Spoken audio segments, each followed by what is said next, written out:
Welcome back, ladies and gentlemen, to our special coverage of Delta Fox versus Tempo Storm. Let's get right into the picks and bans for the final deciding game in this best-of-3 series. Delta Fox going to be back on the blue side this time, Tempo Storm on the red side, and things have changed up a little bit. Yeah, I'd say if you look at these real quickly, both teams are mostly going for standard team fighting, team comps. On the top side, you still have a little bit of a skill matchup around this time. Gnar into Jayce, generally Jayce favored. Gnar is an extremely strong champion, but against some of the range matchups struggles a little bit. This time around, Jayce does have some of that threat. But it's definitely like a smashing matchup. And then elsewhere, Cassio Viktor, obviously a skill matchup for the most part. The bot lane, Caitlyn does outrange Lucian, but you have the extra range advantage of Bard, as well as a lot of playmaking there, something that we've seen Shiptur able to carry some games on. So maybe this time around, they'll have enough playmaking for Shiptur, because the Braum pick is one that doesn't do a ton. On the side of Tempo Storm, you have what is essentially one of your, successful recipes with Quas on a bit of a split pusher, playmaker on his own, the rest of the team having a really solid 4-man core. Yeah, you got a lot of damage, you got a lot of poke as well. You have Jayce, you have Caitlyn, even Viktor's got some range on that laser as well, and a solid front line with the Tahm Kench to save anybody who might get caught out. And then the Gragas, who's going to be very good at not only disengaging, but also engaging and being big and fat and up in people's faces. Whereas on the side of Delta Fox, you're a little bit more over-indexed on the damage, and your front line is kind of 1.5 with the Warwick and then the Gnar, who's going to be doing damage, and then building tank later on. Yeah, I mean, obviously Tempo Storm has a little bit more beef on their side, but Delta Fox, no slouch on hard CC either. Lots of playmaking tools. Tempo Storm going for another kind of camp the Dyrus strategy apparently early on. He sniffed it out last time. Gonna see if he sees them coming in. No hook on this side. But he doesn't see him. Yeah, I think they were hoping to catch him in that brush and then maybe land a tongue lash to slow him down, force him to level E or flash over the wall or something like that. Unable to do that as Dyrus is camping a little bit further back, watching only that jungle entrance. He's adapted this time. He stood very far away from any sort of early game brush shenanigans that could be happening from the side of Tempo Storm. Things look like they might be going off to a bit more of a standard start now, as the rest of Delta Fox is kind of fanned up in that line of scrimmage. Then Tempo Storm pretty much going to be matching the same thing. Junglers look like they're going to be starting on the same side of the map as well. Potential Raptors or red buff start coming out from the side of Wiggily. Whereas we have Scarra starting off on his own blue side of the jungle. Of course, Warwick won't necessarily be needing as hard of a leash. We'll see if they wind up changing anything up. Of course, we had Wiggily going for the very interesting gank path of going for his red buff and then going over for his Raptors wolf camp and then getting a very early gank off on the Dyrus when he was playing the Rek'Sai pick in game number 2. And we'll see if there's any kind of adaptation to his jungle path this time around, starting on the top side as this Gragas pickup. We'll have to see, because once again, I think the game plan out of Tempo Storm should be camp Dyrus. One, because it seems like sometimes he can kind of get caught out of position, not 100% aware of what the jungler is doing. But then similarly, it's also a pretty volatile matchup where you want the Jayce to get ahead early on. So that's 2 big reasons to go for that. And Scarra, maybe sensing that, wants to get up on this top side early, tries to run into him at the red buff, but Wiggily actually started red, is on Raptors now. But Scarra sees him out, wants to get this fight going. Not actually able to find an opening, though. Wiggily gets the smite, I believe, and gets out of there. Yeah, so Scarra potentially looking for a buff-to-buff kind of path, knowing he's going to be healthier, but Wiggily maybe sniffing it out, or maybe just having the optimal jungle path to go against it. Started on that red buff, and we see them just kind of passing like 2 ships in the night. Nothing really gets done. They just say hello. Bot side on the map, though, Caitlyn advantage early on over the Lucian pickup. Of course, has the range, but as you mentioned, it's a melee support, so it has the ability to get bullied around by the Bard a little bit. And even the fact that Bard, utilizing his Cosmic Binding, is going to be able to still harass down very effectively on the Caitlyn. She stands near any sort of minion whatsoever. You get the stun because it tethers to something else, so there's the potential to bully them around this time around.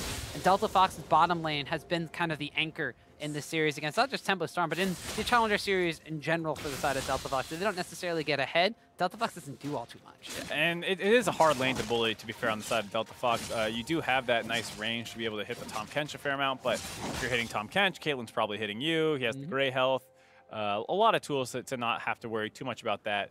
But the one thing you do have with that Bard is very, very strong roaming. Tahm Kench no slouch either, but really needs his level 6 to make that unlock for him, whereas on the side of Bard, you can basically get out of lane as soon as you want to. And we see once again the jungler is going to be just saying hello to each other as Scarra clears out not only his bottom camp for the red buff, but also getting the better of the Scuttle Crab early on. So both of these junglers not having too much early game impact besides just kind of farming up for the time being. So that means that there's no sort of early gank shenanigans coming out from Wiggily on the top side of the map to get Quas ahead, although considering how far he has pushed up on that lane, don't necessarily think he needs it. Instead, kind of just shadowing where Scarra is going to be moving on the map. It's actually Scarra just in tow of Wiggily. Wiggily trying to get something down onto Voyboy early on. Has to pop the Ghost as well, but the Miasma goes down immediately because Scarra's on the backside here. Wiggily just has to turn tail and run. Said they're going to try to jump down onto Selfie. They want to get the fear off from Scarra. Selfie, though, still utilizing his own Ghost. Scarra's going to have to flash away, but he goes down. I didn't even see all that damage go through. It's one of the things that happens with Warwick is that when you have that E on, you have a lot of that CC reduction, and then you land the fear, and you're not taking that much damage for a little while, but then out of nowhere, as soon as that fear runs off, he gets focused down very hard by Tempo Storm. Voyboy ran out of mana. He dropped all his damage early on onto Wiggily, runs out of mana doing that, and can't really follow up on the CC that we saw come out of Scarra. So a little bit of miscommunication in this mid-jungle 2v2, something that they've struggled with a fair amount over the course of the season. And here you see Scarra find a nice opening, but Voy has no mana to really drop and kind of burn down the Viktor there. No Q landing. And then Scarra out of position, his damage reduction and fear has worn off, gets focused down. Warwick early on, not that tanky. And double empowered auto attack coming out from Viktor and Gragas, just huge amounts of damage by coming through, like you mentioned, as soon as those resistances fell off. So Scarra goes down, and of course now Voyboy has to deal with the thing everybody wants to deal with, the red buff Viktor in the mid lane, who already has a little bit of a range advantage over him. Bottom lane, things going back and forth here. We saw Imaqtpie starting with the Doran's shield in this matchup, since he will be the one that is taking a bit of the poke and punishment. Wiggily still hovering around the mid side here. It looks like now that things are Tempo Storm going their way once again. I mean, game number one, it was Selfie that was getting the advantages early on, whereas the other sides of the map for Delta Fox were the ones that were getting advantages. But this time around, it looks like that both of the side lanes going ever so slightly in favor of Tempo Storm, and still the first blood going down in the mid lane, this time given directly over to Selfie. Scarra not disturbed from his counter jungling, though, wants to continue to be aggressive, steal away the big wolf, pulls the smaller ones around, has a blast cone to potentially get out here. Potentially. Potentially. Oh. Ooh, body slam gets stuck on the little wolf. Gragas a little bit too fat. Would have been a little early as well. The idea there for the Gragas is to try and hit the invader during his blast cone exit. You knock him out of it with a slight knockback, and then he's still in range, hopefully to chase down a little bit more. But like you said, the wolf getting in the way, not actually able to make that one work. Scarra gets out with that invade. It's no fair. He's Warwick. He's kind of communicated in wolf language to have him block Yeah, they're like, that. I got you, bro. It's collusion. That's what it is. But Delta Fox's jungler gets out with his life that time around, though he did give it up earlier for first blood. The bottom side of the map, Imaqtpie and Shiptur were able to get a bit of a shove in against the Caitlyn and the Tahm Kench. We're looking for some back opportunities since there is a decent amount of gold in the pocket here for Imaqtpie, but Reven and Sheep making sure that they are not going to go back at different times and not going to be getting any sort of advantages against one another. Continuously pushing back and forth here, and actually Shiptur and Imaqtpie dropping low. The Tongue Lash comes out, and Shiptur getting slowed up. Does want to get in the Cosmic Binding to slow down into Reven, but Sheep undeterred from this one, continuing doing his tanky Tahm Kench thing. Bard portal through the tower. He's going to keep himself alive. Yeah, able to dodge out of the built-over Peacemaker with that one. Stays alive, but they are pretty low, very far behind in health now. It's going to be hard for them to deal with this pressure that the Caitlyn lane's going to keep putting out. You have to be concerned now about a potential dive coming in, especially while Scarra's up on the top side, but luckily for them, so is Wiggily. Yeah, Wiggily potentially going to try to steal this blue buff where at least for Scarra to get. Actually, Cosmic Binding goes down onto Reven. How did Reven lose all of his HP all of a sudden? A heal afterwards. The Ignite comes out as well. Reven taken down, but he's healthy enough to stay alive through the Ignite. Looked like there might have been an opportunity for Delta Fox to find a kill there if they both flashed in aggressively right as they spat out the Reven. Unfortunately, unable to find that opening, and here comes Selfie. Oh, this is one of those roams we were talking about. Didn't happen in game one. He's trying to get it on in game number 3 here. He's able to pick up a kill on the Imaqtpie. Second game in a row that we see Selfie make a really nice roam down to the bot side after Delta Fox has gotten aggressive. That was a really nice trade onto Reven, but unable to find the kill. They end up down a couple summoners. They don't have a flash available. They find a kill. Now they want to roam back to the mid lane. Oh, Tahm Kench brings Selfie with him as well. Paralyzing Gaze only lands on the one, but a good flash over the wall from Voyboy. Miasma follow after. A flash forward from Reven, and the ace in the hole lands. Voyboy goes down. The coordination of the Tempo Storm is very impressive. Anytime that they find an opening in one place, they instantly want to snowball it to another point on the map. Mid lane, they already won the 2v2 early on. That gives them an advantage in the, with Selfie having that kill, able to push out and roam down to the bot side, gets a kill down there, and then they instantly flip that back to the mid lane to punish Voyboy for trying to push and punish the roam that came out of Selfie. This time around, Tempo Storm looks like the start from game number 2 here in game number 3, although this time around it's not camping Dyrus. It's getting kills in pretty much every other lane on the map. Mid lane, bot lane, and the jungle lane are all going in favor of Tempo Storm. The jungle lane. I said all the lanes, so I might as well just follow through with it at that point. And a big thing that's going on is Quas is winning the top side on his own. We talked about potentially wanting to snowball there, but they found some opportunities around the mid lane. Once again, we also know that Tempo Storm loves playing around Selfie. Oh, and actually the gravity field's going to stop Scarra's ultimate from going through. Actually, didn't want to use it, was only on the Q. Tempered Fate comes in from Bard, stops Selfie from dealing some damage, hopefully still doesn't go down. Sheep in the meantime is going to follow through, tries to flash forward to dodge out the Cosmic Binding, will still gobble up Scarra and spit him out and actually seal the deal on the kill as well. Sheep, though, no great health left available. Voyboy picks up a kill for himself. Pretty scrappy jungle invade there on the side of Delta Fox. Scarra drops down low early on, but heals up a lot from his ultimate. And then he was still out of position, but a nice Bard ultimate hit only Selfie, which stops a lot of the return damage coming in and punishing Scarra. That bought enough time for that escape. So as you see, they want to get onto Wiggily. They want to blow him up. Nice body slam stops the Q damage. And then Scarra, caught out of position, needs to ult, lands onto Wiggily, gets him low. And then there, that Bard ultimate hitting only Selfie stops any of that kind of cleanup damage that should kill Scarra. That forces a much longer chase out of Sheep. Also a nice binding, stuns him after he comes out of the portal. It delays it long enough for the rest of Delta Fox to collapse onto him and trade 1-for-1. A lot of work out of Shiptur just to make that go even. So an even trade goes for the side of Tempo Storm as they already actually get the blue buff on the onto Selfie after that one. So they do come out with the advantage they wanted while Delta Fox was trying to stop that. But like you mentioned, it was still a trade-up in support for a jungler. Tempo Storm, though, going to try to keep this pace up, have about a 1,500 gold advantage. We're 11 minutes into the game. It's not the same kind of gold lead they had in game number 2 quite yet. They're not nearly as dominant as they were in that matchup, but still have huge map advantages. Mountain Dragon is the trait that is available on the map for them to try to get, and they are going to be focusing their efforts around vision control on this bottom side. Whether it's going to be pick somebody out or get themselves an objective, it's up to them. Right now, they're just continuously invading down, making sure that Delta Fox cannot see anything, such as them catching on the Shifter right here. Explosive Cast going to make sure he doesn't use the Bard portal. Does wind up happening a little bit later on, though, but Ace in the holes, not able to connect for the kill. Instead, Wiggily flashes forward and picks up Shifter. Nice vision control on the side of Tempo Storm. They know that this Dragon's going to be a pretty big objective to fight over. They land that. Meanwhile, on the top side, Dyrus getting jumped on. Quas getting a lot of damage down, but a hop away there from Dyrus. Cutie-Pie, in the meantime, is all by his lonesome. 4 members strong when Tempo Storm going down to him. And actually now, there's a Warwick chasing down on the Quas. Does get it knocked back away from the hammer form of Quas. And so while Scarra's trying to make a play happen on the top side, they pick up the kill on the Cutie-Pie, and looks like they might be getting another tower. The first tower of the game on the bottom side. One of the things that worked so well for Delta Fox in the first game was that whenever they were getting punished on one side of the map, they were always trading relatively effectively on the other. This time around, Scarra does almost find an opening onto Quas, but he had chunks Dyrus down low enough that there was no follow-up, so it was basically trying to get a solo kill. You see the disengage come out of Quas with that knockback, and then there's no more gap closing available for Scarra, unable to find that cleanup kill. And after that, Tempo Storm got the kill on the bot side, like you said. They grabbed first turret advantage, and now they're going to grab a Mountain Dragon as well. Pretty much got everything they wanted, including the kill on the Shifters a couple seconds ago. They've gotten 2 kills, a tower, and a dragon for no real big response coming out from the side of Delta Fox. Delta Fox are going to steal away a red buff for their troubles, but still, a lot of advantages going in favor of Tempo Storm. Gotten now a 3,000 gold lead, so they ever so much more and more increasing what they got, and doing it so because of things like this and their vision control.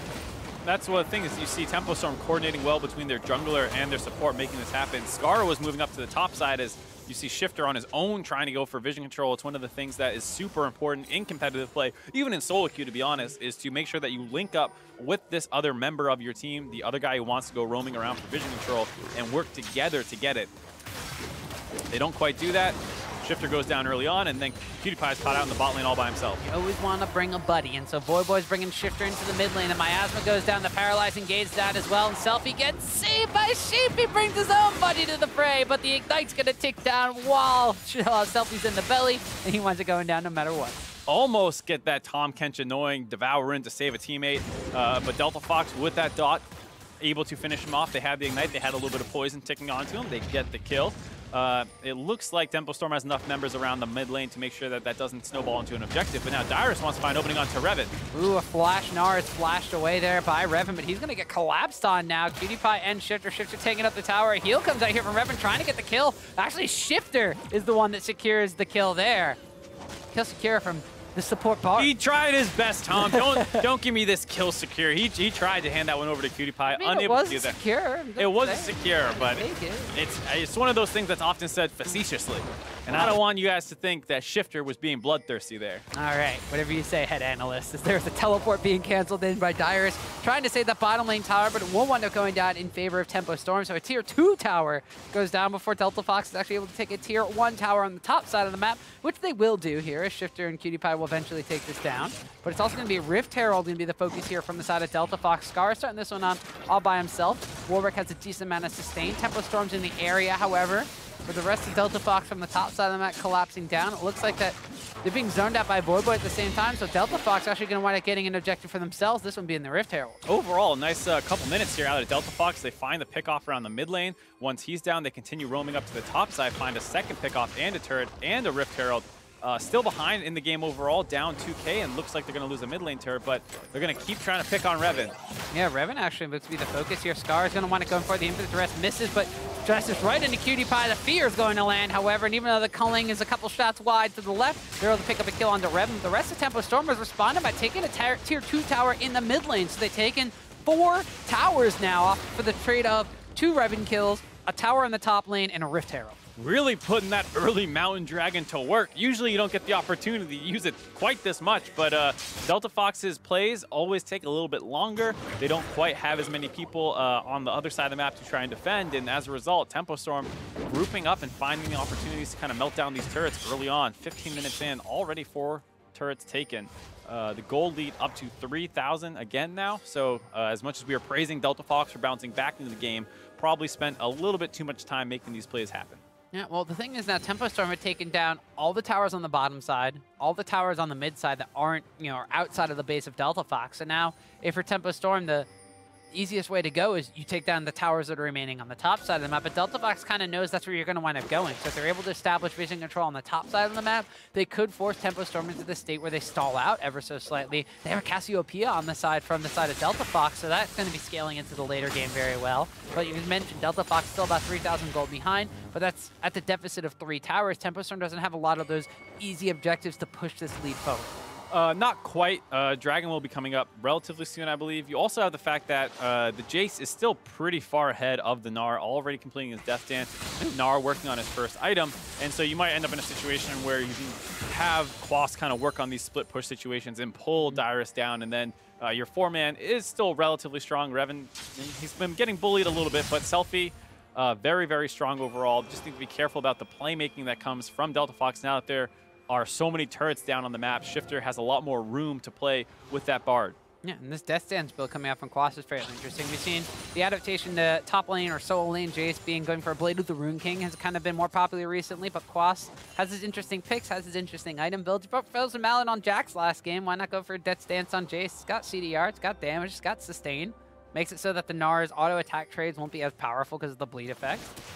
I can dig it. I can get behind it. It's definitely something you can use. I wouldn't mind it seeing the Blade of the Rune King first, just because you know that the Gnar is going to build so much health early on. Going for that Black Cleaver first, usually going Frozen Mallet, but even no matter what second item he gets, it almost always has health as well. So Blade of the Rune King still generally considered a little bit better item, as we see Shiptur forcing the flash out mid with a Bard ultimate. Death Dance does have a lot of really nice stuff, as once again, another opportunity. Ooh, and Scarra's going to want to pouncing down on to Selfie in the mid lane, uses his own flash because Selfie has none for himself, and Voyboy picks up the kill, so now comfortable 2-1-1 on the Voyboy Cassiopeia. Imaqtpie in the meantime doing Imaqtpie things top side, split pushing away on this top side of the map, but Delta Fox making things happen in the mid lane. They still have that Rift Herald available. Scarra has it in his trinket slot. We'll see if they try to utilize it somewhere on the map. He's moving up towards that top side where Imaqtpie is pushing down and pings are going down on that tower. Let's see if they wind up utilizing it on the top lane here, and will be channels, so it looks like they're going for a tier 2 top. Delta Fox did a really good job there of forcing out a summoner and instantly punishing it right after. They do have 2 very easy go buttons. Something that we said they might have lacked a little bit in their previous game was that while they did have a really nice team comp, it didn't really fit their style, where it's a super control focus. they had their best game in game 1 when they had the Callista and the Blitzcrank able to force plays. This time around, the Warwick and the Bard able to do that here in the mid lane, where they instantly blow the flash with the Bard ultimate, re-gank it immediately with the Warwick ultimate and get a kill. Meanwhile, that Rift Herald usage in the top side of the map was a little more sad than I thought it could potentially be, as it Quas knocks it to the opposite side of the tower and just exposes the eye for him to just wail away on. Meanwhile, Delta Fox, they're still making things happen on the map. They move immediately from that top side down and take the Ocean Drake. Yeah, you see them pull up a lot of Tempo Storm's focus to the top side of the deal, like you said, with that Rift Herald. Goes down pretty easy, but it does pull people up there so they can grab that Ocean Dragon. Not, it's a super important objective, not quite the level of Infernal, but you're going to take what you can get here, as they're looking like Cutie-Pie might have been caught a little bit out of position. Ooh, he went forward, didn't realize Wiggily was in that brush, but the rest of Delta Fox is collapsing on him this one. Cutie-Pie's able to stay alive. There's a teleport being channeled from top lane of Quas as he took down that tower. Wiggily dropping to about half HP. Tempered Fate comes in immediately on the Quas. There's no damage coming out from the Jayce, but as soon as that fades away, the fake Zanyas will give way to Quas picking up a kill onto Scarra. Really nice teleport in out of Quas there. Delta Fox wanted to make a play onto Selfie, but at the same time, Tempo Storm had similar ideas. You saw Wiggily was already on his way down there too, so they get the jump on the Cutie Pie, chunk him low, and force him out. Also, you had Quas teleporting in, but that does potentially open up this top side to getting a play made on them. Ooh, the Gnar immediately after the spit out comes in with a flash away from Reven. Going to keep himself alive. Now Sheep's trying to get away, but there's no blast cone for himself. Shifter's like, no, I want to give you guys this kill. I don't want it. Just zones him away. His boy was able to pick it up for killing. This time, actually able to hand the kill over. Shifter trying to be the good guy, but the world's just making him be the bad man sometimes. I don't know. He's able to give the kill over to Voyboy, who now very quietly has become 3-1-1 for himself. Has the Rod of Ages stacking away. Has a Tear of the Goddess.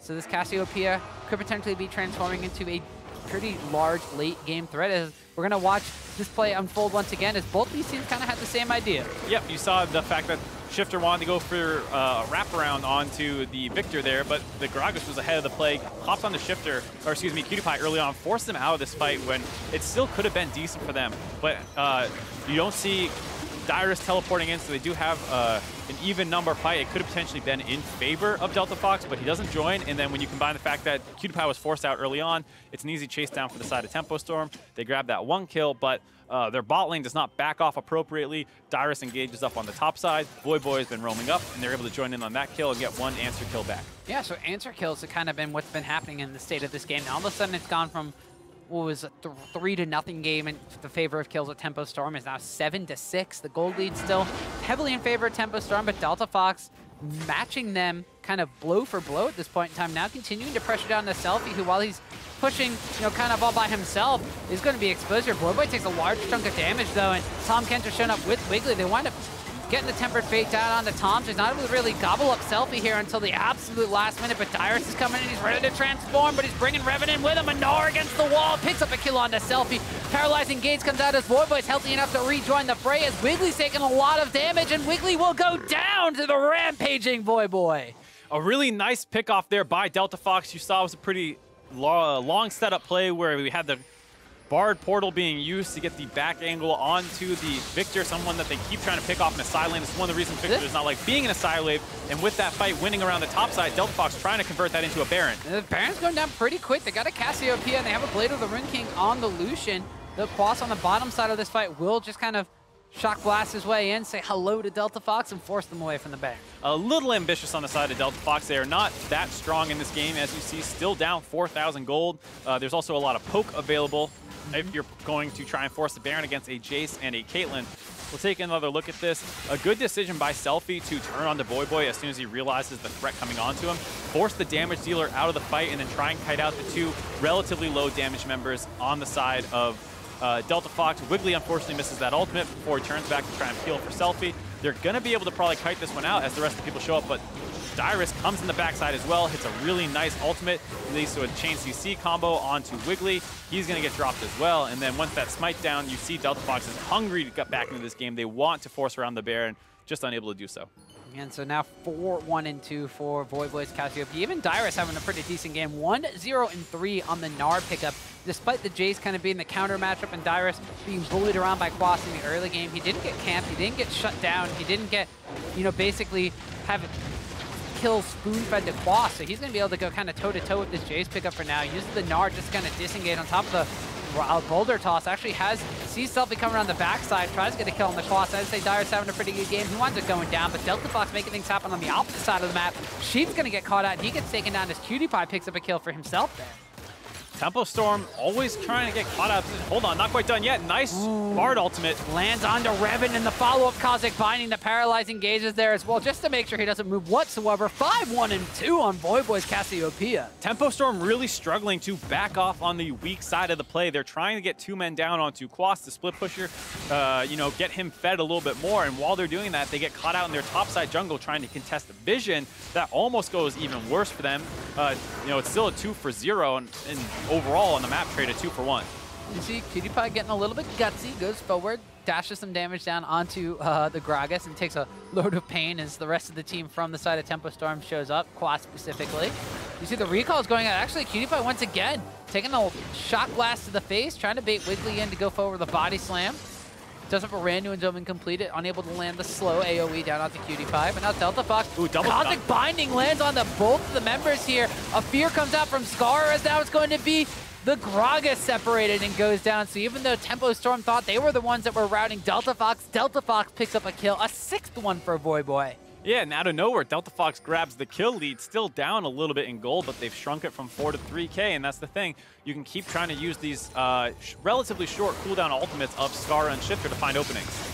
No, looks like Delta Fox hasn't done quite yet. Cutie-Pie actually hasn't gone back, instead being content to just lifesteal this Blade of Rune King off a minion. Scarra goes in with the Infinite Duress, winds up landing forward down on the Selfie, and then Voyboy picks up another kill. He's godlike on Cassiopeia. All of a sudden, Voyboy has exploded on the Rift, and now Delta Fox utilizing that kill on Selfie, utilizing the pick on Wiggily from earlier. They're going to take down the tier 1 tower in the mid lane. Tempered Fate actually is going to get flashed out by Reven, but winds up landing on the Quas. He gets gobbled up by Tahm Kench though, so Delta Fox cannot chase down further.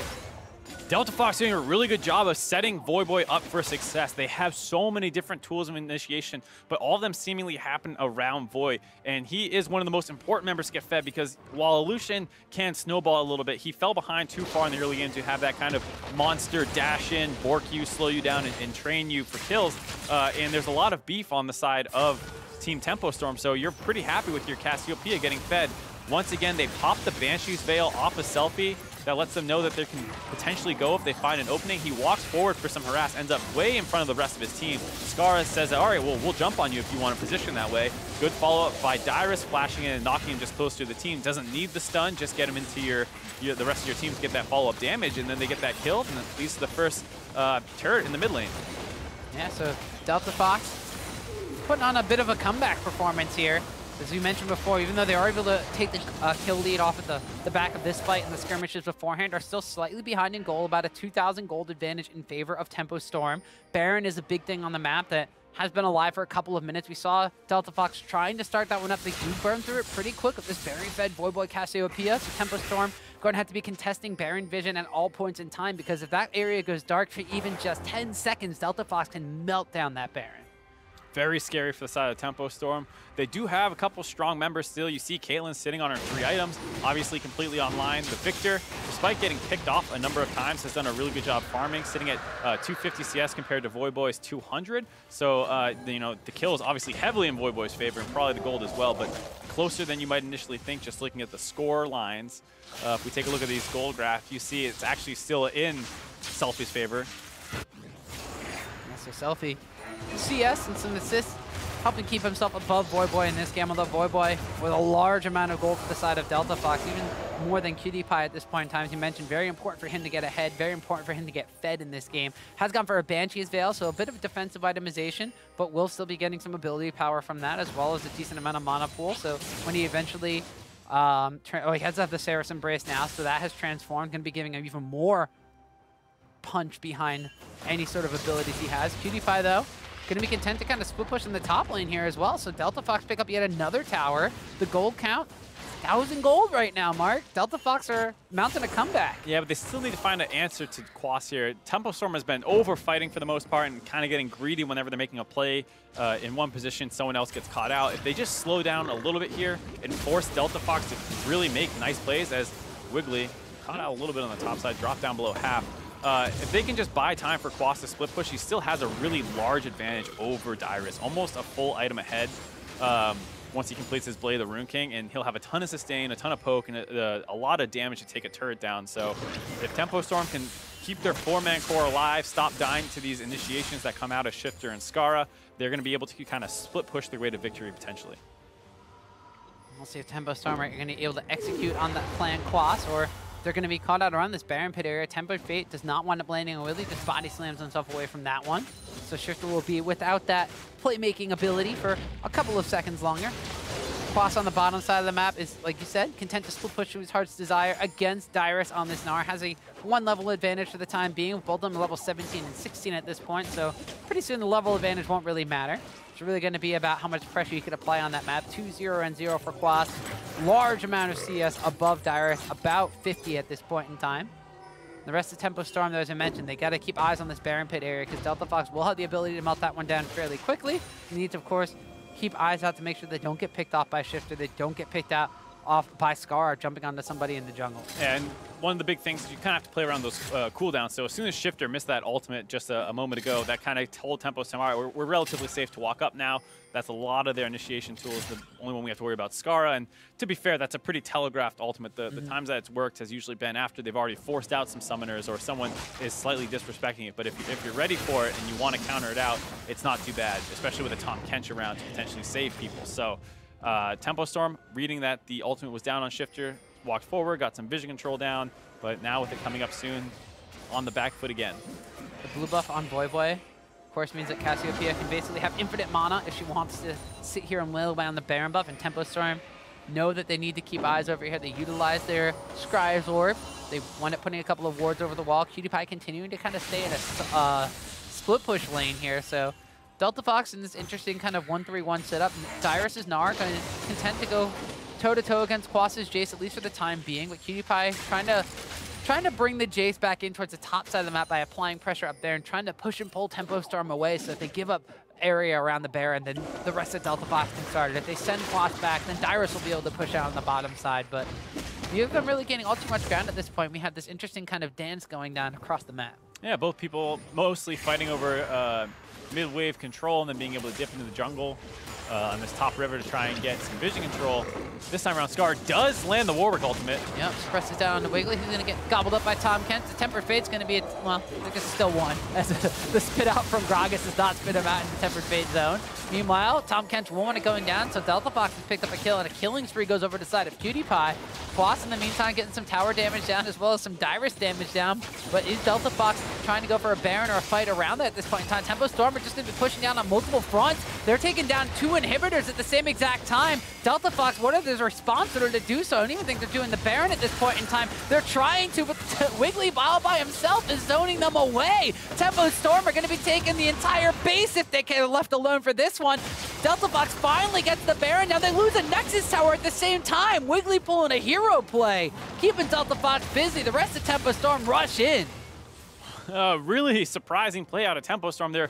Very intelligent. You see Delta Fox committing very hard to find a pickoff, using all their tools to get just one onto the support of Tempo Storm.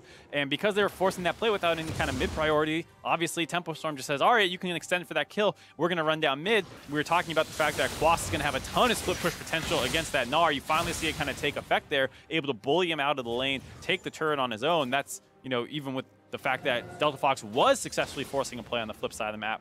It does turn out okay for them that they do grab the Baron buff, and they can potentially offset some of these super creep timings with the fact that they have their own Baron-empowered minions. But if they don't find a way to answer back some of the gold that Tempo Storm just got, they could be in a lot of trouble. The gold now down to about 2,000. Dyrus will find this turret and keep bringing things back. So, you know, despite how nice of a trade that was for Tempo Storm, they do not actually have as large of a gold advantage as they previously had. You know, what they need to do is they need to be able to push that advantage. So it sounds really weird to be like, you took a Baron buff but lost 2 inhibitors, you're not in the worst position in the world. Although, that's the thing. Like, Tempo Storm needs to be able to push this advantage, and with the Baron buff on the side of Delta Fox, if they're able to take down these lingering outer towers, if they're able to push down on Tempo Storm's side of the map, Baron buff minions aren't really doing anything, and then that top side of the map is just kind of left in the state that Cutie-Pie's left it, where it's slowly kind of pushing back and forth in Delta Fox's favor. So this Baron buff may not win Delta Fox the game, but it keeps them in the game. They were behind for a very long time in this game. They're clawing their way back into it. They pretty much got what they could get from that turn. It's a very strange situation, like you were saying, because generally when one team loses inhibitors to grab a Baron, oftentimes they are ahead, and the enemy team kind of sacks the Baron to grab that inhibitor, and then you just push up the inhibitor lane that you just lost. This time around, Tempo Storm was in the lead and let that kind of trade happen, and now Delta Fox continues to close that gold advantage almost completely even now with that Baron buff helping them grab a couple turrets. So you end up in a situation where Delta Fox has shrunk that gold lead despite seemingly losing way more objectives in the short term. The other thing worth noting, though, is that Tempo Storm with that Caitlyn pick will heavily outperform the Lucian in late game team fights, whereas Cassio and Viktor are relatively even. And for the most part, despite how effective this Warwick has been, he is a little bit binary of a champion, and while he can lock down a single target, it doesn't deliver it to your team, whereas Wiggily will have that huge instant team fight winning potential with the Gragas ultimate.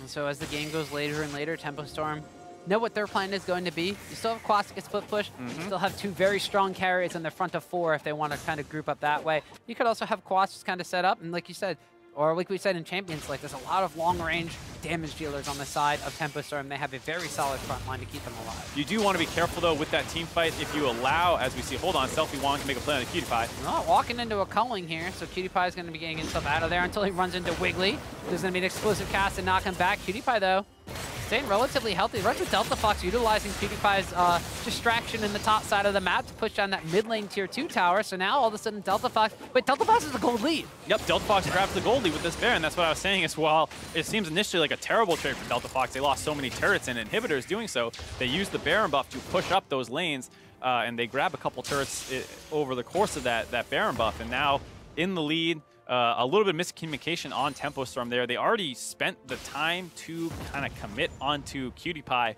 For some reason, Selfie turned around as opposed to just kind of following up with what Wiggily was going for. Maybe could have found a kill there, but they still would have lost that mid lane turret. Not the end of the day either way.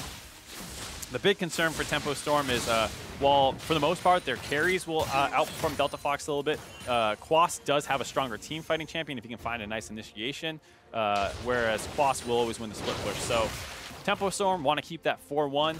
Delta Fox want to find that 5-man fight. Well, Delta Fox at this point in time are just regrouping themselves after utilizing that Baron buff to grab themselves a gold lead in this game for the first time. It's a couple hundred gold, but they're trying to hold on to it for as long as possible. Meanwhile, Tempo Storm, they know that their inhibitors down will outlast this Baron buff. So now that the Baron buff is gone, now this is advantageous for Tempo Storm. They can just group up as many people as they want, mostly 4 on the top side, push down on these last remaining outer towers. And if Dyrus comes up to try to contest them at this point in time, Quas is going to want to take a Nexus towers with this split push. Yeah, very precarious position for Delta Fox. Even though it's nice they grab the gold lead, they do, like we said, still have to worry about this split push threat. Though if you're Delta Fox, this is one of your best positions you've ever been in to potentially win a series this late into a third game, this close of a matchup. They often would find a win early in game 1 or something, and then almost always get smashed the next few games. This time, putting up a very, very good fight in one of their last showings in the Challenger Series here against Tempo Storm. Well, Scarra's going to wind up going forward. They wind up locking down on the Wiggily. He's going to get gobbled up by Tahm Kench and just spat out on the other side of this wall. Voyboy trying to ghost into this fight, trying to get some damage down, but gets zoned out by a Viktor gravity field. So Delta Fox thought they could find an engagement here, but Tempo Storm wisely back away after taking their 9th tower of the game. It's one of those situations that we were saying that if Tempo Storm slowed down, it would really benefit them, because there you see if Scarra starts the fight out, it's very easy to just devour the target that he's trying to go on, disengage the fight, and it's really on Shiptur to find the initial opening onto somebody and allow all of Delta Fox to collapse onto that target, because you cannot devour the when your teammate is in stasis. So you buy time for the rest of Delta Fox to converge on that target, and then you might hit the Scarra ultimate that sets your team up for a team fight. Well, Delta Fox at this point have a level 18 Gnar to go up against a level 18 Jayce coming out from Quas. As Dyrus has some very core itemization, has the Black Cleaver, has the Frozen Mallet. Instead of going for the Gargoyle Stoneplate this time around, has opted to go for a Randuin's Omen this time.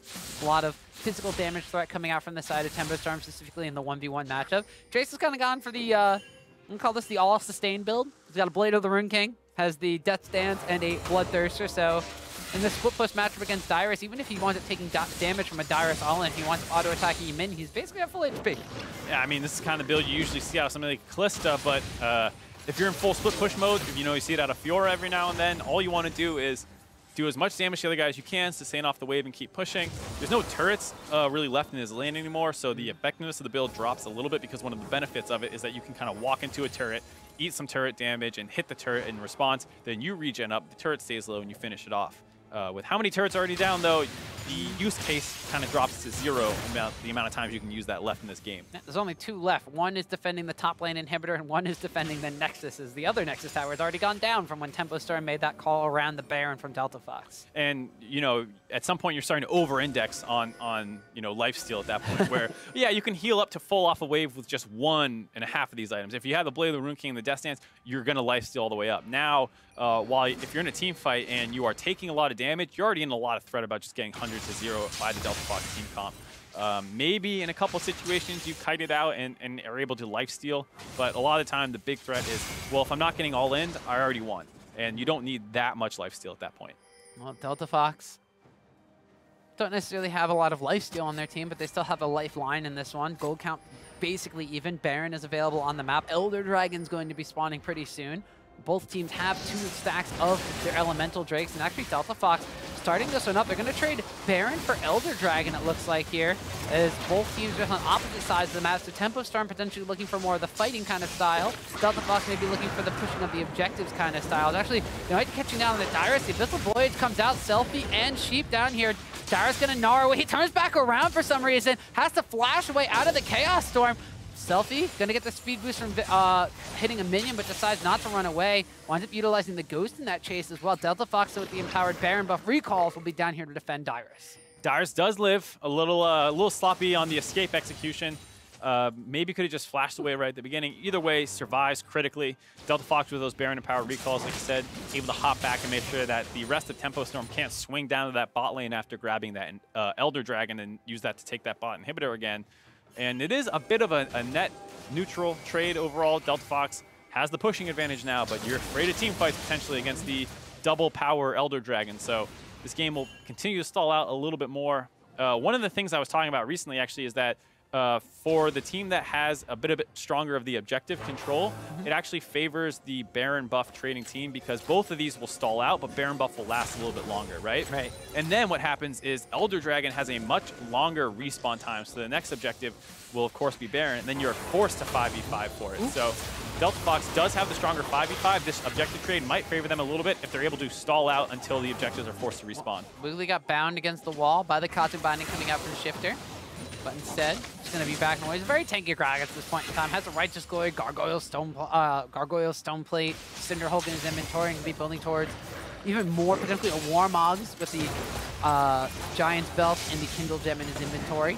But this is also kind of a game where we're at 41 and a half, 42 minutes into the game. So the next team fight, whoever winds up winning that one, if it's a significant numbers advantage, they could just potentially wind up winning the game from this point forward. And this is what we were saying for Delta Fox, is they haven't really had a series-winning team fight situation yet where you are so close in this game that anyone going down, it might even just take a single kill to really take the game completely in your favor. A lot of these guys are very, very experienced. You have to think that they still can rely on some of that in these kind of situations to remain calm and look for the right opening to blow the game open in their favor. No, to be fair, Delta Fox hasn't had a series win, let alone a series winning team fight. Well, I'm saying there haven't been in many positions to show their clutch factor as they're all experienced pro players. They have mostly, like we said, after a win in game 1 or something, lost the next 2 pretty convincingly. Tempo Storm, on the other hand, this is a really big match for them to win, not necessarily in terms of standings, but because they want some good momentum heading into the playoffs. And if you lose a match to the winless Delta Fox in terms of match wins, it can't leave a good taste in your mouth. Nah, not at all. So Tempo Storm are going to be looking to close this one out.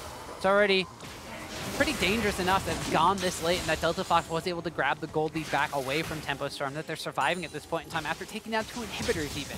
So Delta Fox hungry for their first win in the North American Challenger Series. Tempo Storm hungry to keep pace with GCU and potentially force, you know, a third or second place finish coming out from Tempo Storm, depending on how GCU did earlier today.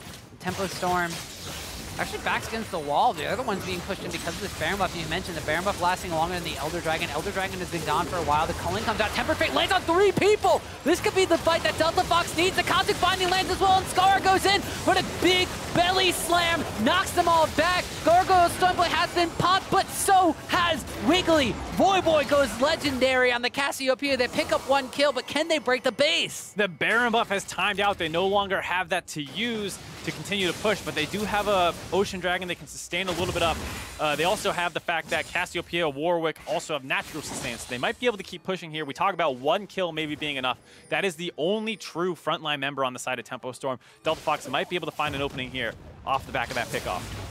They got to be a little bit careful. They're trying to fight over the wall, and the Caitlyn traps are all set up to defend this top lane tower. It's about half HP. They're going to be utilizing the Bard Pole just to rotate around a little bit. Jayce Shock Blast in combination with the acceleration gate gets a decent chunk of damage down. The wave clear is strong from Tempo Storm. So like you mentioned, without that Baron buff on their side, Viktor's going to be content to just wave clear for days. Caitlyn can just sit back and wave clear for days with her Piltover Peacemaker. So at this point, Delta Fox, despite picking up a kill, they have to back away. Still pretty hard to break the base, like you're saying, with all that wave clear.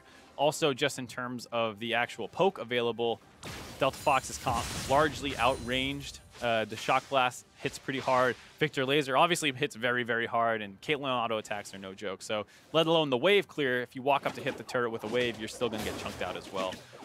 A nice pick off there, potentially game-winning team fight. Maybe a little bit of missed synergy between the Bard ultimate and the Cassio ultimate. But at the end of the day, still in a decent position. Didn't quite get any summoners on carries that you might want. Voyboy did lose his. This is a bit of a precarious position now, with Wiggily maybe being able to find an opening. Still what Banshee's Zeal picked up for Voyboy, so he's somewhat protected. Has a Seraph's Embrace too, but Baron buff, as you mentioned, since that went down, has a lower respawn timer, will be available in about 1 minute and 40 seconds. Delta Fox, in the meantime, has kind of split the map up once again, and don't want Tempo Storm to be able to collapse on them in any sort of which way. So Cutie-Pie in the bottom lane with Shiptur, Voyboy in the mid lane with Scarra, and then Dyrus kind of lagging a little bit behind in the mid lane now. So it's going to be another outer tower going down for Delta Fox, the last remaining one on the map for Tempo Storm, actually. So it's 6 towers to 9 now. Delta Fox pushing up on multiple fronts, trying to kind of spread Reven thin, because whichever lane doesn't have those Caitlyn traps kind of set up and deterring them will be the one they want to push forward and get some damage out on the towers with the Lucian. And like we said, it feels like Delta Fox has most of the control at this point, and that's why the shorter respawn timer of the Baron buff favors them. When you do that objective trade, you just stall out, you wait for it to neutralize, and now, given the fact that they are the stronger 5v5 team fighting team comp, hypothetically, assuming both teams execute relatively well, it's going to be hard for Tempo Storm to really contest this Baron if Delta Fox is able to find a good turn. They have the Shifter ultimate, they have Scarra's ultimate, and they just also have a ton of burn damage, so you have to contest that Baron quickly if Delta Fox sets up around it in the next 30 seconds. Yeah, and Delta Fox, mentioning the Tempered Fate coming out from Shifter, is also going to have a really good way to stop Tempo Storm from doing it. Actually, Quas trying to get the split push down. Once again, getting stopped up by the Tempered Fate himself, has to burn the QSS to get out of here. They're actually going to want to get a kill onto Quas. Now the Abyssal Void just come in. Cutie-Pie has to try to flash over the wall. Shifter's trying to weed them on a wild goose chase, which could potentially open up Delta Fox to the Baron, but they're actually collapsing on the bottom side of the map. Selfie picks up a kill, so they traded support for top laner.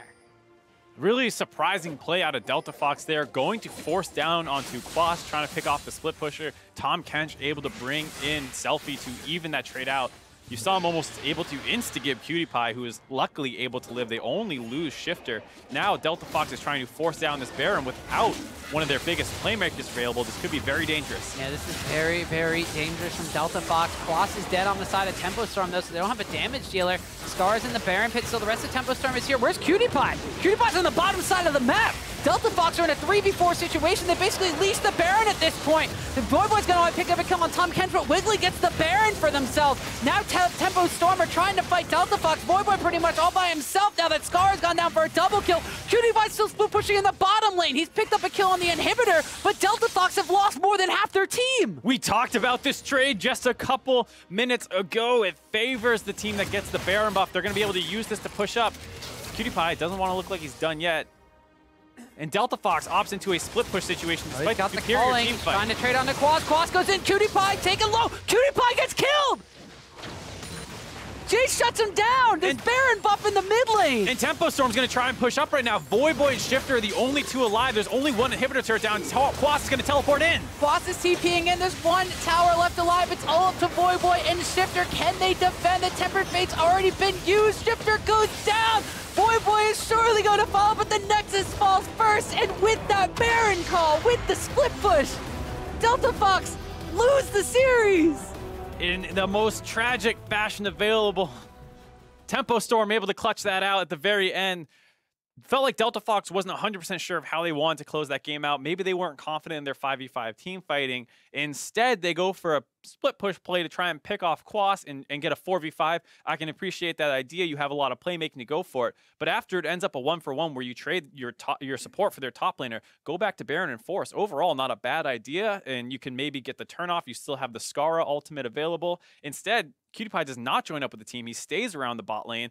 And while it's nice he's able to split push down an inhibitor, we already talked about how much this favors the Baron buff team. And there you see it go over because they don't have enough to keep Scarra on the Baron. He drops, they lose the Baron, and then they just run up mid after Imaqtpie loses the 1v1 to Quas. They killed Quas in a 1v2 situation. They lost Shiptur, but the rest of the team was moving on over to kind of help out the bottom lane fight instead of just taking the Baron that they were setting up for the entire time. Well, to be fair, the Baron buff was only respawning in about another 15 seconds, so they couldn't have, traded Shiptur's life directly for the Baron, but at the same time, you can start bringing Imaqtpie down to join up with the rest of your team, and then 4v4 potentially around the Baron buff, given the fact that, like you said, it's a Bard for a Jayce, overall pretty good trade, and then you can win that fight. It was just very frustrating to see the split decision-making really cost Delta Fox a game. They clawed themselves back into a goal lead, and they were down for the 30-something minutes of that game, came back into this one, utilized Baron trade good, had 2 inhibitors down at one point, and still were able to gain the gold advantage, and can't close it out. Just can't quite close it out. But overall, probably the best showing we've seen out of Delta Fox. You have to appreciate the amount of grit that they kind of showed in that game, given the fact that they're already knocked out of the playoffs. They're just playing for pride at that point, and almost able to take a series off the 3rd-seeded Tempo Storm, and they got some work to do if they want to, really make a good big run in these playoffs. Tempo Storm, they're able to win, but it wasn't off the back of a great play that they forced. It was off a big mistake out of Delta Fox. Yeah, we could touch upon Tempo Storm in just a little bit because with the final week of the regular season complete and all of our matches finally finished, let's see how the teams wind up finishing. It's United that claim 1st place, followed by Gold Coin United in 2nd place. So Tempo Storm will wind up ending in 3rd place, unable to catch GCU. That means Delta Fox lost again today. Sorry, Mark.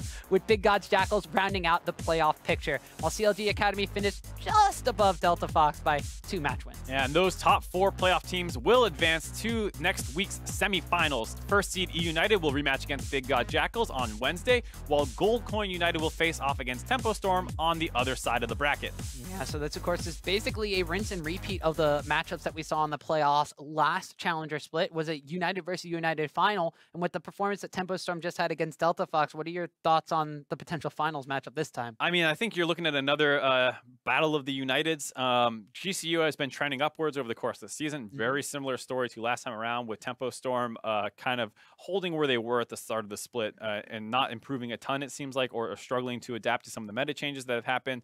United, I think heading into today and yesterday we would have said is the clear favorites, but now they lost to GCU, and against Big God Jackals, they were very, very close to dropping that 2nd game. Yeah, so we'll have to see how things plan out. It's going to be best of 5s when we get to the playoff picture as well, so things could change up a little bit. Best of 3s, they got an extra match on the line for that one. There's more league action just around the corner, so fret not if you're a little upset the Challenger Series is done for tonight. The return of the NA LCS starts tomorrow afternoon, where Counterlogic Gaming will look to keep a hold of 1st place against FlyQuest, but Immortals is hot on their heels to close the gap against Delta Fox. You got the Echo Fox. Echo Fox. It's all right.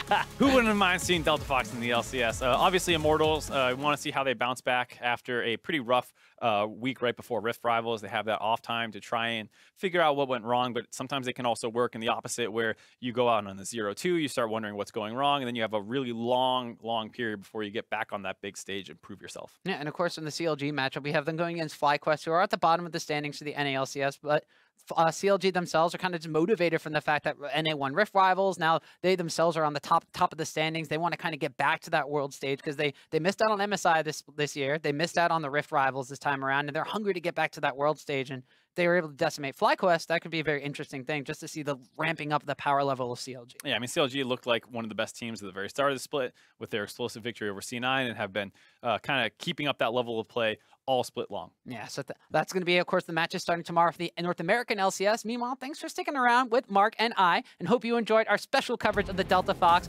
versus Tempo Storm series. Now, on behalf of myself, Mark, and the entire Challenger broadcast crew, thanks for watching, and we'll see you next week for the semifinals. But Quas going to continue to go in here. Double flash to stun, to knock up the everything. First blood goes over to Quas at level 2. But now Voyboy and Scarra join the fray, and everybody from Tempo Storm wishes that they could run away. Double kill picked up there by Scarra. Another one goes over to Imaqtpie as he's going to hop, skip, and jump forward onto Selfie. We talked about the synergy between these two early on. It's going to continue here as Rek'Sai goes on the hunt, but here comes Jax, a flash and a stun. There are the kills coming in one after another. A double kill picked up for Reven. Scarra goes over the infinite duress, winds up landing forward down on the Selfie, and then Voyboy gets him another kill. He's godlike on Cassiopeia. Now Tempo Storm are trying to fight Delta Fox. Voyboy pretty much all by himself now that Scarra's gone down for a double kill. And with that Baron call, with the split push,